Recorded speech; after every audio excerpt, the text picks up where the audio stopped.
The celestial chamber of the Valorian Empire gleamed with crystalline architecture that bent starlight into impossible colors. Queen Zarathic stood before the assembled dignitaries, her 6 eyes reflecting the weight of a decision that would reshape galactic politics. Beside her, Princess Lyra, small for her age with luminescent skin that flickered nervously, clutched a datapad containing profiles of the 5 most powerful emperors in known space. "The suitors have arrived, my daughter," Queen Zarathic said, her voice resonating through her translator implant. "Choose wisely. Your new father will help guide our empire into a new era." The first emperor strutted forward. Emperor Kravix of the Draconian Confederacy stood 12 feet tall, his scales reflecting light like polished obsidian. His fleet controlled 17 systems, and his treasury could buy small planets. He bowed with calculated grace.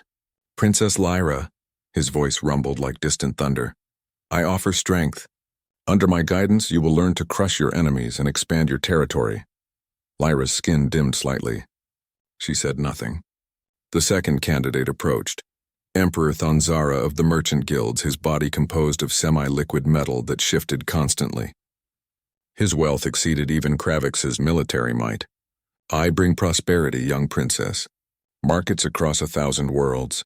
You'll never want for anything."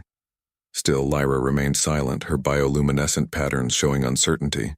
The 3rd, 4th, and 5th emperors presented themselves in turn, each more impressive than the last. The Hive Emperor offered collective wisdom from billions of minds. The Crystal Emperor promised immortality through consciousness transfer. The Void Emperor wielded technology that bent space-time itself. The Queen looked expectantly at her daughter. "Lyra, you must choose." The princess's skin flashed a deep purple, the Valorian color of distress. May I have more time to think?" "Of course, daughter. Take the afternoon. Walk the palace gardens." Lyra wandered through the bioluminescent gardens, her mind heavy with impossible choices. None of the emperors had asked her a single question about herself. None had looked at her, truly looked at her. They'd addressed her title, not her person. She found herself in the maintenance sector, far from the ornate halls where the suitors waited. Here the walls were simple metal, and the air smelled of cleaning solutions and ozone from repair work. "Hey there, princess," Lyra startled. A human in a gray maintenance uniform sat on a supply crate, eating something from a small container. She'd seen him before, Marcus Chen, the human janitor. Earth had joined the galactic community only 5 years ago, and humans were still considered a curiosity. They were neither strong nor long-lived nor particularly wealthy. Just determined, stubborn, and oddly cheerful. "I shouldn't be here," Lyra said quietly. "The garden section's closed for repairs," Marcus said, standing up and wiping his hands. "I was just finishing the cleaning. But hey, you look like you could use someone to talk to. Want some chocolate?" He offered the container.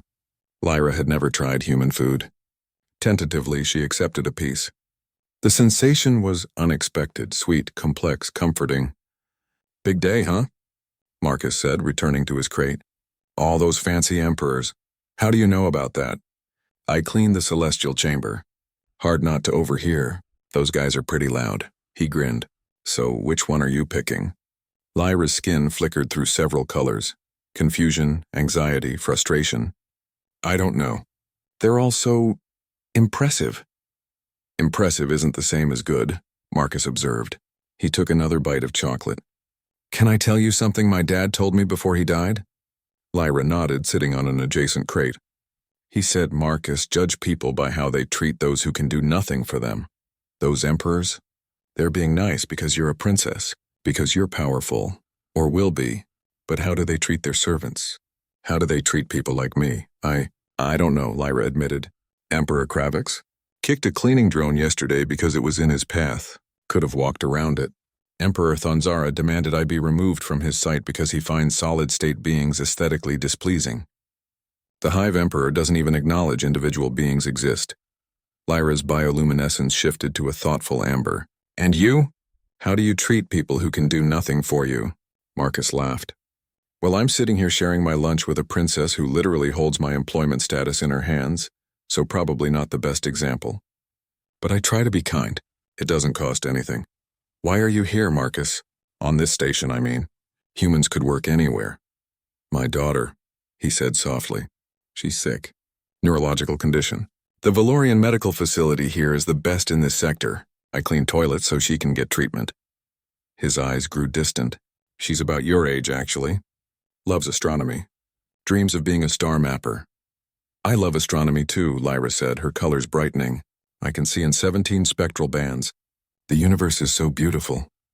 For the next hour, they talked. Marcus asked her about her favorite nebulae. He told her terrible jokes about quantum mechanics. He showed her pictures of his daughter. He treated her not as a princess, but as a person. When Lyra finally stood to leave, her skin glowed with a color Marcus had never seen. A soft, golden warmth. Thank you, Marcus. Any time, princess. The celestial chamber fell silent as Princess Lyra returned. The 5 emperors stood in a line, each radiating confidence. Queen Zarathix leaned forward on her throne. Have you decided, daughter? Yes, mother. Lyra's voice was small but certain. I choose Marcus Chen, the human janitor. The chamber erupted in chaos. Emperors roared protests. Advisors whispered frantically. The queen's skin flashed through a dozen colors in rapid succession. Lyra, the queen said carefully, perhaps you misunderstood. I didn't misunderstand, mother. You told me to choose a new father, someone to guide me, someone to learn from. She turned to face the assembled court. The emperors offered me power, wealth, knowledge. But Marcus Chen offered me kindness. He saw me. Not my title, not my future value. Me. She looked at her mother with all 6 eyes blazing. You taught me that true strength is knowing when to be gentle. That true wealth is measured in compassion. That wisdom without kindness is just clever cruelty. Marcus Chen embodies all those things. The queen was silent for a long moment. Then slowly her skin shifted to the same golden warmth that Lyra displayed. Bring the human forward, she commanded. Marcus Chen, still in his gray uniform and smelling faintly of cleaning solution, entered the celestial chamber. He looked terrified. Marcus Chen of Earth, the queen said, my daughter has chosen you, not as a political alliance but as a father figure, someone to guide and teach her. Do you accept this responsibility? Marcus looked at Lyra, then at the queen, then at the 5 furious emperors. He could have refused. Should have refused. This was insanity. But he thought of his own daughter and how precious she was. He thought of this lonely girl who just wanted someone to see her. Yes, Your Majesty, I accept.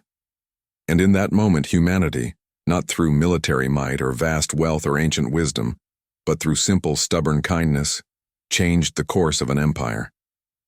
The 5 emperors departed in rage, but in the years that followed, Princess Lyra would become known as the Compassionate, and her human father's teachings would transform Valorian society, and Marcus's daughter, cured by the best medical technology the empire could provide, would indeed become a star mapper, the first human to chart the far reaches. Sometimes the janitor really does know best.